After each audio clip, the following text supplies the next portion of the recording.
नमस्कार दोस्तों, मैं आपकी एस्ट्रोलॉजर ग्रेमार्क में आपका स्वागत करती हूँ। लाई हूँ मैं आज फिर एक और नई वीडियो। पिछली वीडियो में हमने मेष लगन की कुंडली के बारे में जाना था, उनका शुभ ग्रह, राजयोग, उपाय, ये सब।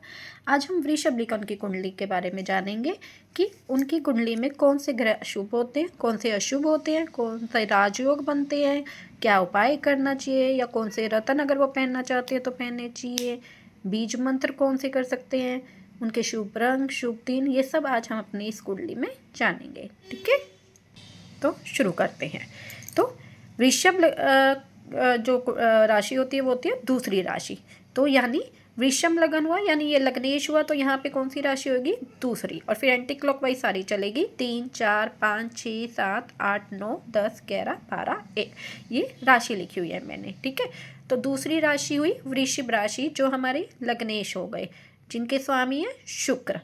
तो शुक्र की 2 राशियाँ होती है। अगर आपने पिछली वीडियोस मेरी अच्छे से देखी है, पढ़ी है, याद करी है तो ही आप समझ पाओगे, वरना नहीं। इसलिए पीछे का बेसिक्स अच्छे से आप देखो, उन्हें याद करो। ठीक है, बहुत आराम से सिखा रही हूँ, बहुत सरल तरीके से, सब कुछ अच्छे से समझ में आएगा आपको। ठीक है, तो दूसरी राशि होती है और एक होती है 7वीं राशि, तुला राशि। ये दोनों राशि शुक्र की होती है। तो एक तो इसको लग्नेश का भाव मिला है और एक इसको ऋण शत्रु का भाव मिला है, छठा भाव, जो अच्छा नहीं होता। बट ये इस कुंडली के स्वामी हैं, लग्नेश है, तो इसलिए ये इस कुंडली में कारक ग्रह हुए। ठीक है, अब नेक्स्ट चलते हैं थर्ड राशि। थर्ड राशि होते हैं मिथुन राशि, जिसके स्वामी बुध होते हैं। तो बुध की भी 2 राशि होती है, एक ये और एक छठी राशि कन्या राशि। और ये दोनों ही भाव अच्छे हैं, एक धन का, परिवार, कुटुंब का, और एक है संतान का, शिक्षा का। तो दोनों भाव अच्छे हैं और बुध शुक्र के दोस्त भी है। तो इस कुंडली में बुध क्या हुए?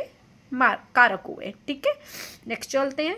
नेक्स्ट होती है चौथी राशि कर्क राशि, यानी चंद्रमा की राशि। भाव अच्छा है, पराक्रम का, साहस का अच्छा भाव मिला हुए हैं। बट चंद्र जो है वो शुक्र के दुश्मन होते हैं। तो भाव अच्छा है, दुश्मन है, तो ना तो ये मारक हुए ना ये कारक हुए, ये सम हो जाते हैं। यानी ना तो ये अच्छे रिजल्ट देंगे ना ये बुरे रिजल्ट देंगे अपनी दशा महादशा में। ये नेगेटिव यानी कि न्यूट्रल रहेंगे, ना नेगेटिव ना पॉजिटिव, न्यूट्रल, सम रहेंगे। ठीक है, अब है 5वीं राशि। 5वीं होती है सिंह, सूर्य की राशि। भाव इससे भी अच्छा बहुत मिला हुआ है, क्योंकि ये सारी सुख सुविधा का भाव होता है। वाहन का, घर का, जितनी भी भौतिक सुख सुविधा का भाव वो ये होता है। बट सूर्य भी शुक्र के क्या है? शत्रु है। तो भाव अच्छा है पर शत्रु है, तो ये भी ना कारक कहलाते ना मारक, ये भी सम। तो इनकी भी दशा महादशा में इनको ना तो अच्छे रिजल्ट मिलेंगे ना बुरे मिलेंगे। ठीक है, छठी हमने कर ली, 7वीं कर ली। अब आई 8वीं। 8वीं राशि होती है वृश्चिक, मंगल की राशि। मंगल को भी की भी 2 राशि होती है, एक तो वृश्चिक और एक मेष। ये भाव अच्छा है पत्नी का और ये भाव बुरा, क्योंकि ये होता है जेल, हॉस्पिटल, असाइलम, बुरा भाव। पर मंगल शुक्र के क्या है? प्रबल शत्रु। तो इस वजह से ये इस कुंडली के मारक कहलाएंगे। चाहे भाव ये अच्छा हो, बट प्रबल शत्रु हो गए और एक भाव बुरा भी हो गया, तो 2 नेगेटिव चीज हुई, इसलिए मारक हो गए। ठीक है, अब है अगली राशि। अगली हुई 9वीं राशि होती है हमारी धनु राशि। इनकी भी, और गुरु इनके स्वामी होते हैं। तो मैंने बताया था गुरु को भी 2 राशि मिली हुई, एक 9वीं एक 12वीं। 12वीं मीन राशि। तो ये भाव क्या होता है? ये मृत्यु तुल्य कष्ट का होता है, तो ये बुरा भाव होता है। और ये अच्छा भाव होता है, क्योंकि ये लक्ष्मी का भाव है। तो एक भाव अच्छा है, एक भाव बुरा है, पर गुरु क्या है? शुक्र के शत्रु। तो ये भी इस कुंडली के क्या कहलाए? मारक। ठीक है, समझ आ रहा है ना? अब चलते हैं नेक्स्ट, 10वीं राशि मकर राशि। ये होती है शनि की राशि, और 11वीं भी शनि की राशि। तो ये भाव भाग्य का होता है और ये होता है कर्म का।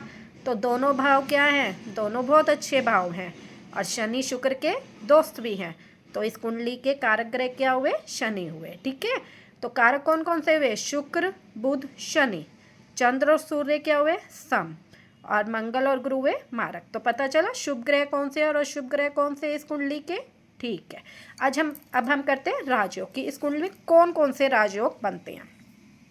अगर लग्नेश खुद अपनी राशि में बैठा हो, यानी शुक्र लगन में बैठा हो, तो ऐसे जातक का बहुत प्रबल राजयोग बनता है। उसको सारी सुख सुविधा मिलती है, सारे वाहन का और का हर चीज़ का सुख उसको मिलता है अगर शुक्र खुद की राशि में बैठा हो। ठीक है।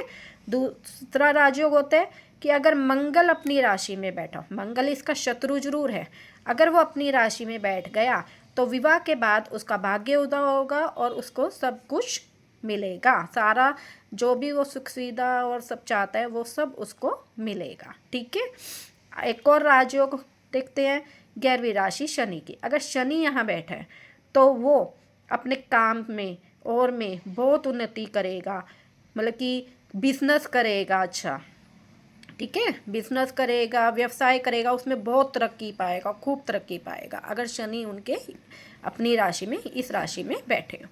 अब करते हैं कि वृश्चिक लगन के जातक कैसे होते हैं।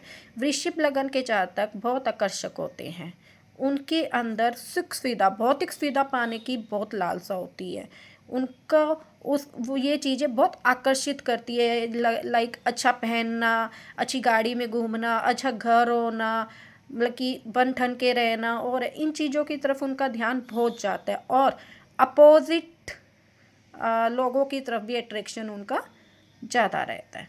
ठीक है, क्योंकि ये सब शुक्र की वजह से होता है। ओके, अब राजयोग पता चले। अब जानते हैं उपाय, जो मैंने पिछली वीडियो में भी बताया था। अगर आप अपने लग्नेश को, और ये होता है इष्ट देव का भाव, इन दोनों को अच्छा कर लो तो जो कुंडली में नेगेटिव भी चीज़ होगी तो वो असर नहीं करेगी। अगर ये दोनों आपसे खुश हैं और ये दोनों आपके अच्छे हैं तो इनके लिए आपको क्या करना होता है। शुक्र के लिए शुक्र के लिए आप शुक्र का बीज मंत्र कर सकते हो, और कोई अगर रत्न पहनने की इच्छा रखता है तो शुक्र के लिए वो ओपल पहन सकता है। ठीक है।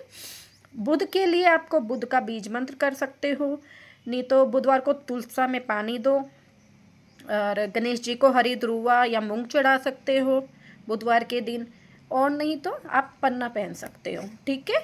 और एक आपका है शनि, शनि कारक। आपको सिर्फ ये याद रखना, रत्न जो पहनने हैं या बीज मंत्र जो करना है अपने कारक ग्रह के करनी है, क्योंकि अगर आपने अपने मारक ग्रह के कर लिए तो वो एक्टिव हो जाएंगे, तो वो अपने और बुरे रिजल्ट देना शुरू कर देंगे। इसलिए कभी भी मारक ग्रह के बीज मंत्र या कोई उपाय नहीं करने, हमेशा कारक के करने। और अगर आपके कारक ग्रह की प्लेसमेंट 6, 8वें और 12वें में है तो उनके भी नहीं करने, क्योंकि ये भी गंदे भाव होते हैं, और इनमें हैं अगर आप इनके करोगे तो ये भाव एक्टिव हो जाएंगे, जिससे आपको अच्छे रिजल्ट नहीं मिलेंगे। ठीक है, ये ध्यान रखना है डिग्री का और इन भावों का।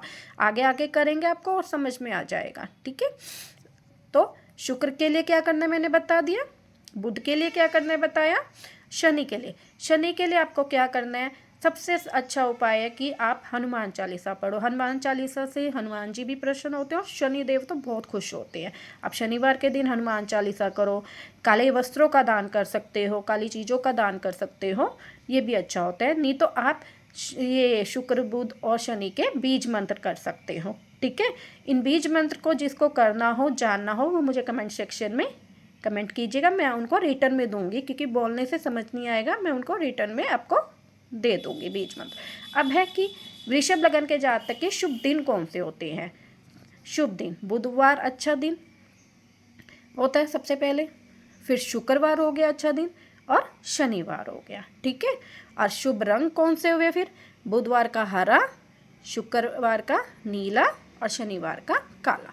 ये 3 आपके शुभ रंग हुए, ये 3 आपके शुभ दिन हुए। उम्मीद है आज की क्लास में आपको सब कुछ समझ आया होगा। फिर भी अगर किसी को कोई डाउट है वो मुझे कमेंट सेक्शन में कमेंट कर सकता है, मैसेंजर पे कमेंट कर सकता है, जिसको मेरे से सीखना है वो भी मुझे कमेंट कर सकता है। तो उम्मीद है आपको मेरी वीडियो अच्छी लगती हो तो प्लीज़ लाइक कीजिए, कमेंट कीजिए, ज़्यादा से ज़्यादा इसे शेयर कीजिए, और फेसबुक वाले प्लीज़ स्टार दे के मेरा हौसला बढ़ाइए, ताकि मैं आगे भी आप लोगों के लिए ऐसी ही वीडियो ला सकूँ और आप लोगों को कुंडली पढ़ना सिखा सकूँ। तो धन्यवाद।